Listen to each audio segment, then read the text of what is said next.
Gomersall and Bow, as it was in 2016. We swap sides and we go green here in race number 2 of the Touring Car Masters down to turn number 1, and Gomersall will get the lead. He locks the brake for a split second, but will hold the lead through turn 1. We got some side-by-side action. He's going around there on the exit of his contact with Abel Nika, and now King's involved. Big damage here on the straight.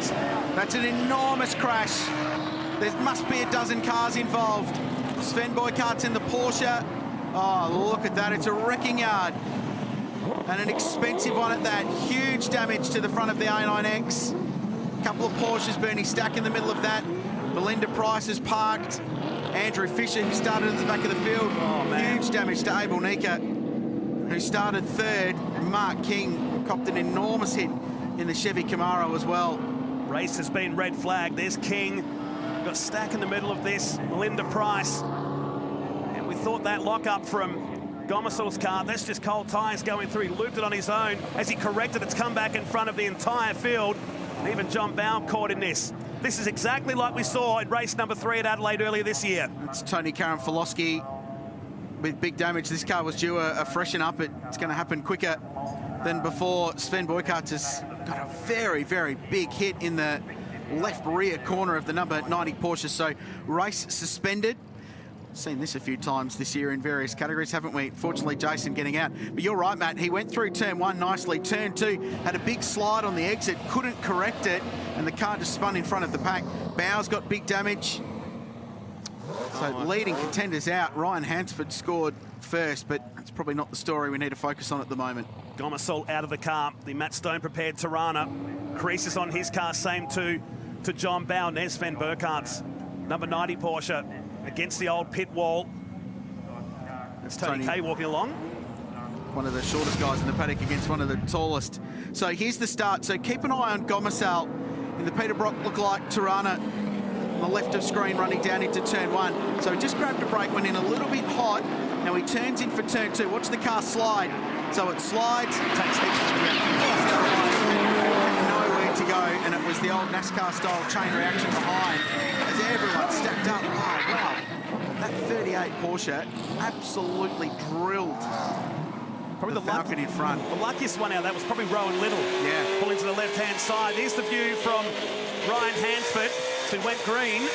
Got a nice start. In fact, we've got a better start than Bow ahead, but nowhere to go for the multi-spares Tirana. Now watch the first Tirana ahead in shot. He's locked the brake.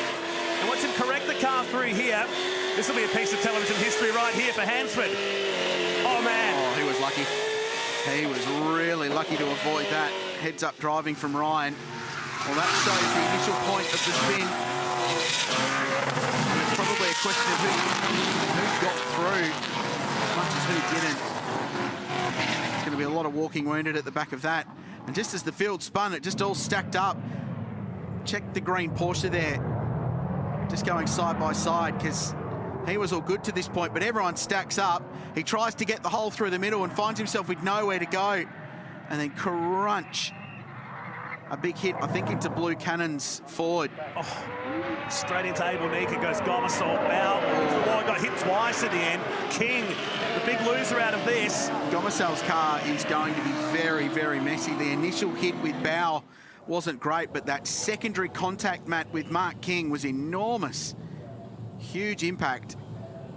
So there he goes, cold tyres, just spinning himself around. He tried to correct it. He was so close to catching that, but it had the tank slapper, as you said, and by then he was a passenger, and the rest of the field had absolutely nowhere to go. And that was a big impact. So the initial impact was with Eddie Abel Nika, who's copped huge damage on the right front. But watch this hit. That's massive. Yikes. That is absolutely huge. If the first one didn't wreck it, the second one finished it off completely. And there was Bow trying to just get away from the scene of the crime.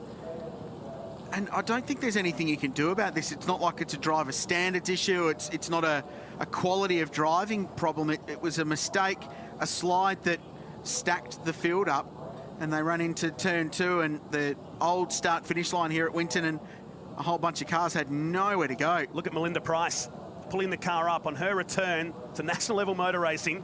I don't think there's a mark on that car. I think she was very, very lucky. Let's go to pit lane with Cam.